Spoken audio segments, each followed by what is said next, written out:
বাংলাদেশ সমবায় ব্যাংকে সংস্কারের হাওয়া, আইন সংশোধনের উদ্যোগ নিয়েছে সরকার, চাইলে যে কেউ নিতে পারবে ঋণ। রোজার আগেই চাল ও গম আমদানি করবে সরকার, জানালেন অর্থ উপদেষ্টা। ঝুঁকিপূর্ণ ভোট কেন্দ্রের জন্য কেনা হবে body worn camera. Travel agency নিবন্ধন ও নিয়ন্ত্রণের অধ্যাদেশ বাতিলের দাবিতে সমাবেশ, মানববন্ধন, ব্যবসা বন্ধের শঙ্কা।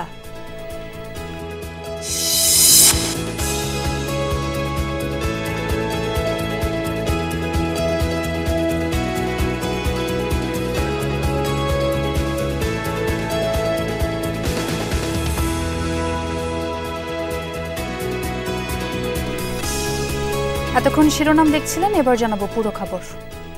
ভল্ট থেকে হাজার হাজার ভরি স্বর্ণ চুরি, বড় অঙ্কের অনাদায়ী ঋণ, জনবল সংকট আর মূলধনের অভাব। বলছি নিভু নিভু করে চলা বাংলাদেশ সমবায় ব্যাংকের কথা। নানামুখী সংকটে পর্যুদুস্ত বিশেষায়িত এই ব্যাংক। মৃতপ্রায় এই ব্যাংককে সক্রিয় করার উদ্যোগ নিয়েছে সরকার। সংশোধন করা হচ্ছে আইন। প্রস্তাবিত আইনে যে কেউ নিতে পারবে ঋণ। আর বিশ্লেষকরা মনে করেন খেলাপি ঋণ আদায় এবং দুর্নীতি তদন্ত করে দোষীদের শাস্তি নিশ্চিত করতে হবে। রিমন রহমানের রিপোর্ট।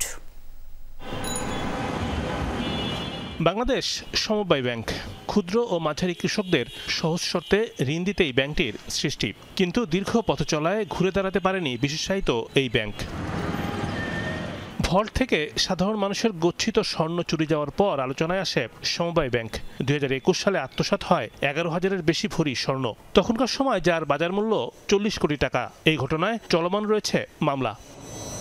তবে শুধু স্বর্ণই নয়, 1972 সালে বাংলাদেশ জাতীয় সমবায় ব্যাংক লিমিটেড নামে ব্যাংকটির নতুন পথ চলার শুরু থেকেই তৈরি হয় নানামুখী সংকট। সমবায় ব্যাংকের সদস্য সংখ্যা এখন 397। সদস্যদের সঞ্চয় 1 লাখ টাকা, অন্যান্য জমা ও আমানত 7 কোটি 17 লাখ টাকা। সঞ্চিত তহবিল দেনার পরিমাণ 200 কোটি টাকা আর অবন্টিত মুনাফা দেনার পরিমাণ 6 কোটি 43 লাখ টাকা। সমবায় নামে ব্যাংক, কিন্তু এটার মালিকানা শুধুমাত্র সমবায় অধিদপ্তর আর মন্ত্রণালয়, আর কয়েকটা তথাকথিত সমিতি আছে যেগুলি ব্রিটিশ আমলের বিভিন্ন সুবিধাভোগী ছিল। সেই সুবিধাভোগীরা এখন এই সমবায় সমিতিতে মেম্বার, কিন্তু তাদের শেয়ারের চেয়ে কয়েক গুণ বেশি লোন নিয়ে রাখছে। সেই লোন খেলাপি তারা। ব্যাংকের কাছে সরকারের ঋণ দেনা এখন 50 কোটি টাকা। ঋণের আসল ও সুদ দেনার পরিমাণ 89 কোটি টাকা। বিভিন্ন ব্যাংকে রাখা এফডিআর এর মুনাফা দিয়ে চলছে ব্যাংক। জমার পরিমাণ 5,607 কোটি টাকা। ব্যাংকটির জনবল সংকট তীব্র। ব্যাংক পরিচালনার জন্য নির্বাচিত কমিটি নেই 10 বছর। স্বর্ণের কথা যেটা গচ্ছিত রাখছে ওটা ভুলেই যায়। এইটাই হলো তাদের সবচেয়ে বড় ইনকাম। হাজার হাজার ভরি এইটা হাইড হয়ে আছে, এটার কোনো ক্লেইমই আসে না, কোনো দিনেও আসে নাই। ব্যাংকটাকে সমবায় ব্যাংক করে এই সমস্ত ম্যাল প্র্যাকটিসটা বন্ধ করাইতে হবে এবং এটার বিচার করাইতে হয়। এমন অবস্থায় আইন সংশোধন করে ব্যাংকটিকে সক্রিয় করার চিন্তা করছে সরকার। এখন সমবায় সমিতি, সমবায় সংশ্লিষ্ট ব্যক্তি ও সমবায় প্রতিষ্ঠানকে ঋণ দেয় সমবায় ব্যাংক। আইনের 17 খ ধারা পরিবর্তন করে অন্য যে কোনো ব্যক্তি ও প্রতিষ্ঠানকে ঋণ দিয়ে তহবিল গঠন করার উদ্যোগ নেওয়া হচ্ছে, অর্থাৎ যে কেউই ব্যাংক থেকে ঋণ নিতে পারবে। এছাড়া প্রস্তাবিত সংশোধিত আইনে সমবায় সমিতির সংরক্ষিত তহবিল কমিয়ে করা হয়েছে 10%। মাঝখানে যে ব্যাংকের একটু অবস্থা বেশ খারাপ হয়ে গিয়েছিল, সেখান থেকে কিন্তু অনেকাংশেই উঠে আসা সম্ভব হয়েছে এবং আশা করা যায় যে ব্যাংক আর এই অবস্থায় থাকবে না। সমবায় আইন বলেই পরিচালিত হয় বাংলাদেশ সমবায় bank limited. Rimon Rahman, Jamuna news, Dhaka.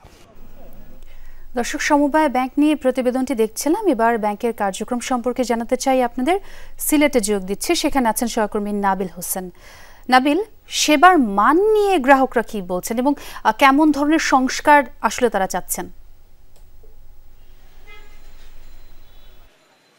দেখুন, সেবার মান নিয়ে যদি কথা বলতে চাই তাহলে অনিয়ম, দুর্নীতি সহ যে জনবল সংকট, এসব কারণে ইতিমধ্যে কিন্তু গ্রাহকদের মধ্যে সমবায় ব্যাংক তার আস্থার সংকটে পড়েছে এবং সেই আস্থার সংকটের কারণে যেটি হয়েছে, আমরা দেখছি যে গ্রাহকরা, যেহেতু এই সমবায় ব্যাংক মূলত যারা সমবায় সংশ্লিষ্ট ব্যক্তি প্রতিষ্ঠান নিয়ে কাজ করে, ফলে খুব বেশি সংখ্যক গ্রাহকরা আসলে এই ব্যাংকের সাথে খুব একটা সংযুক্তি বা যোগাযোগ নেই।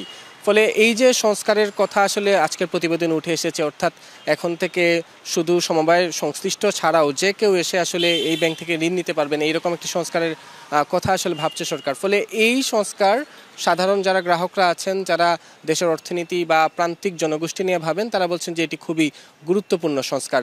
শুধু সমবায় ব্যাংকই নয়, যারা প্রান্তিক জনগোষ্ঠী বিশেষ করে কৃষক যারা রয়েছেন তাদের জন্য আসলে এটি খুব গুরুত্বপূর্ণ। এবং যেহেতু যে কেউ এই যে সমবায় ব্যাংক থেকে ঋণ নিতে পারবেন, এই সংস্কারটি হলে সাধারণ মানুষের সাথে, গ্রাহকদের সাথে এই ব্যাংকের যোগাযোগ আরও নিবিড়ভাবে স্থাপিত হবে এবং সেই যোগাযোগ স্থাপিত হলে এই ব্যাংকের জবাবদিহিতা যেমন বাড়বে, ঠিক তেমনি এই ব্যাংক আসলে আরও বেশি সাধারণ মানুষের আস্থার জায়গায় পরিণত হবে। এবং এই ব্যাংক এখন যে অবস্থায় আসলে বলা যায় অনেকটাই অচল অবস্থায় আছে, ফলে সেই ব্যাংকটি আসলে সচল অবস্থায় ফিরে যাবে। ফলে এই সংস্কারের কথাই তারা সাধুবাদ জানিয়েছেন এবং এই সংস্কার যত দ্রুত হয় সেই প্রস্তাবনাও আসলে তাদের মধ্যে আমরা শুনেছি।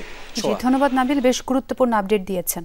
5 ব্যাংক একীভূত হয়ে নবগঠিত সম্মিলিত ইসলামী ব্যাংকের পরিচালনা পর্ষদে পরিবর্তন আসছে বলে জানিয়েছে বাংলাদেশ ব্যাংক। মুখপাত্র আরিফ হোসেন খান সাংবাদিকদের এই তথ্য জানান। বলেন, কৌশলগত কারণে এখন ব্যাংকের পর্ষদে সরকারি কর্মকর্তাদের রাখা হয়েছে। ব্যাংকটি চূড়ান্ত লাইসেন্স পাওয়ার পর পরিচালনা পর্ষদে বেসরকারি খাতের অভিজ্ঞদেরও যুক্ত করা হবে। এতে ব্যাংকটি শক্তিশালী আর্থিক প্রতিষ্ঠানে পরিণত হবে।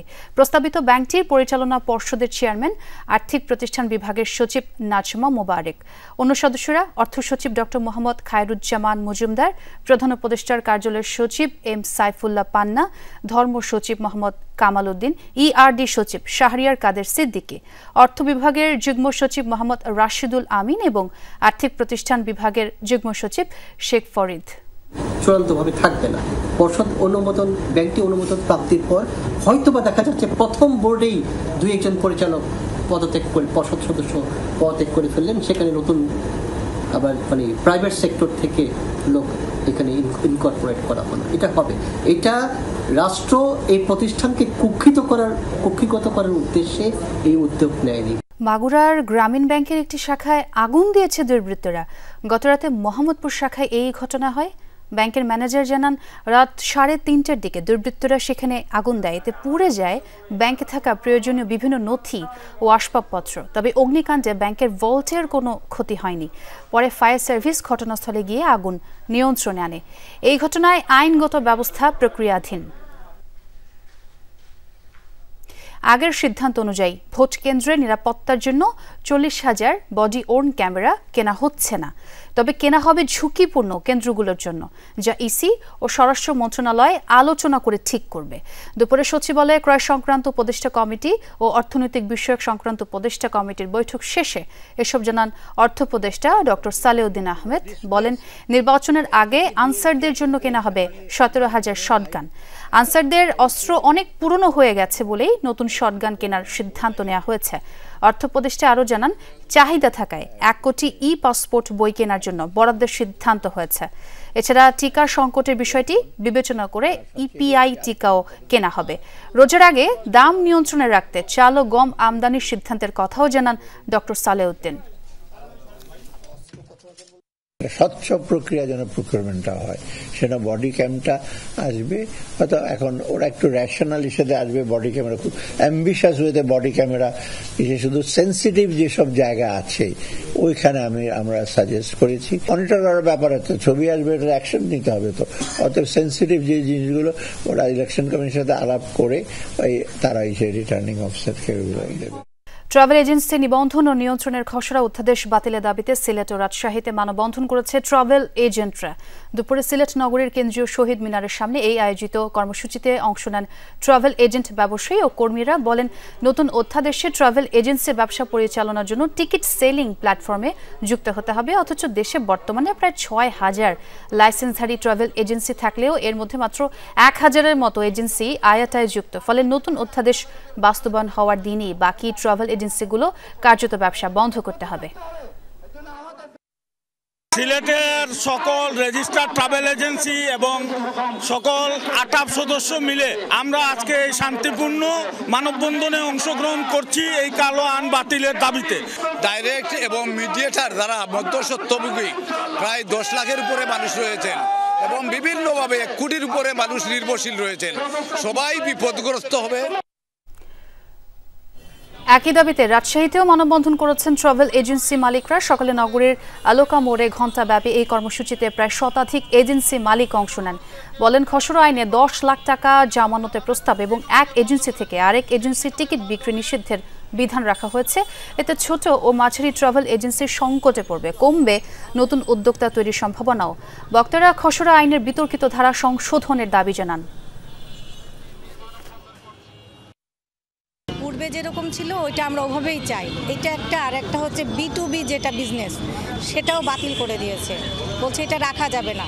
তো পুরো বিশ্বে হচ্ছে B2B বিজনেসটা আছে, তাহলে আমাদের দেশে কেন নয়? এই বিধানগুলোই আমরা বিলোপ চাচ্ছি, যে এগুলো যেন সরকার এগুলো আরোপ না করে। আমরা আমাদের আন্দোলন চালিয়ে যাব, দাবি না মানা হলে আমাদের পরবর্তী কর্মসূচি আমরা পরে ঘোষণা করব।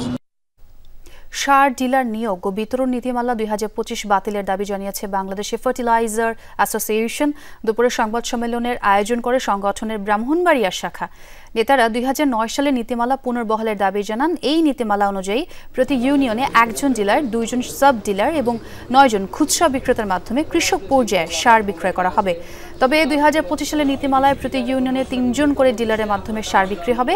সংগঠনটির মতে সাব ডিলার এবং খুচরা বিক্রেতা বাদ দিয়ে শুধুমাত্র 3 জন ডিলার থাকলে বাজার সিন্ডিকেটের হাতে চলে যাবে।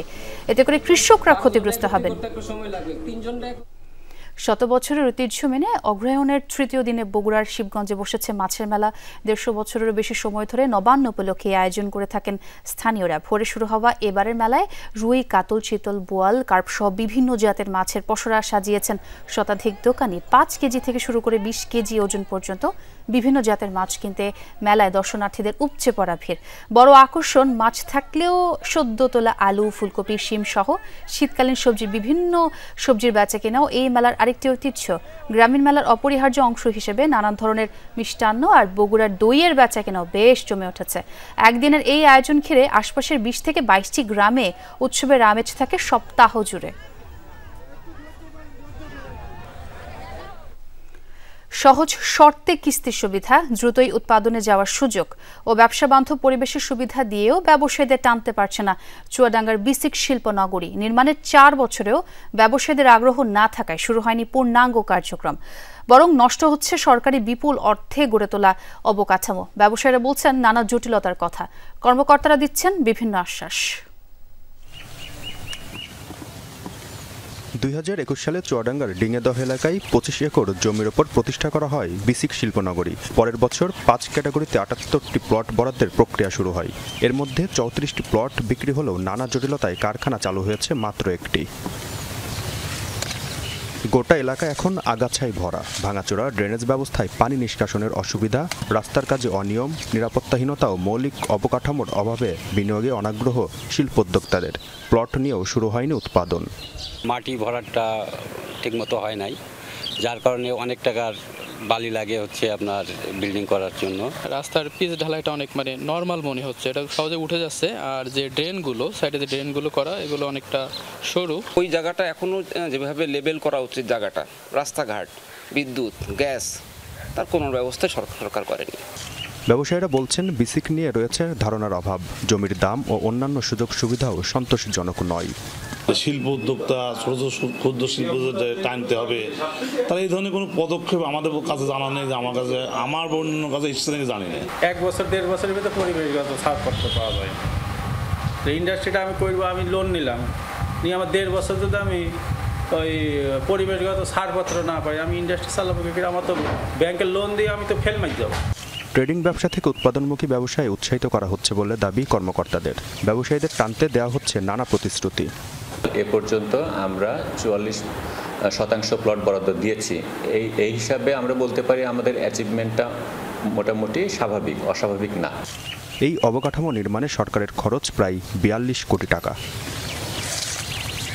জিসান আহমেদ, যমুনা নিউজ, চুয়াডাঙ্গা।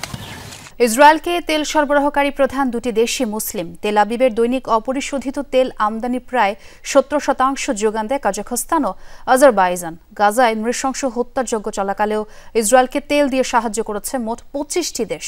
বৃহস্পতিবার বেসরকারি সংস্থা অয়েল চেঞ্জ ইন্টারন্যাশনাল প্রকাশিত একটি নতুন প্রতিবেদনে এসব দাবি করা হয়েছে। গাজায় আগ্রাসনের সময়ও ইসরায়েলের সাথে তেল বাণিজ্য চালিয়ে গেছে অনেক মুসলিম দেশ। এগুলোর মধ্যে শীর্ষ অবস্থানে রয়েছে কাজাখস্তান এবং আজারবাইজান। বেসরকারি সংস্থা অয়েল চেঞ্জ ইন্টারন্যাশনালের নতুন প্রতিবেদনে উঠে এসেছে এই তথ্য। যুদ্ধ চলাকালে তেল আবিবের মোট অপরিশোধিত তেলের 70% এসেছে এই দুই দেশ থেকে।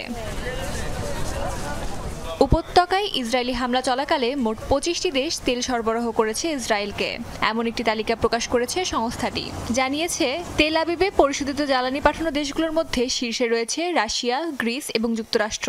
তালিকায় আছে ভারতও। তবে যুক্তরাষ্ট্রই একমাত্র দেশ হিসেবে সামরিক বিমান চালনায় ব্যবহৃত জ্বালানি JP-8 সরবরাহ করেছে। পশ্চিমা দেশগুলোর পাশাপাশি এ তালিকায় নাম রয়েছে তুরস্ক, মিশরের মতো বেশ কয়েকটি মুসলিম দেশেরও। OCI এর দাবি, ইসরায়েল যখন গাজায় গণহত্যা চালাচ্ছিল, এসব দেশ পুরোপুরি জেনে বুঝেই তেল আবিবকে জ্বালানি সরবরাহ করেছে। গণহত্যায় নিজেদের ভূমিকার স্বীকারোক্তি এবং ইসরায়েলের প্রতি জ্বালানি সরবরাহ বন্ধে রাষ্ট্রগুলোর প্রতি আহ্বান জানিয়েছে সংস্থাটি। গাজায় তেল আবিবের আগ্রাসনের 2 বছরে বরাবরই মুসলিম দেশগুলোর প্রতি ইসরায়েলকে তেল সরবরাহ বন্ধের আহ্বান জানিয়েছে বিভিন্ন সংস্থা। একই দাবিতে রাজপথে নেমেছে বহু দেশের মানুষ। তবে সেসব তোয়াক্কাই করেনি দেশগুলো। অস্মিতা বিশ্বাস, যমুনা নিউজ। দর্শক, এই ছিল বিজনেস টুডের এখনকার আয়োজনে। এতক্ষণ যারা সঙ্গে ছিলেন সবাইকে ধন্যবাদ।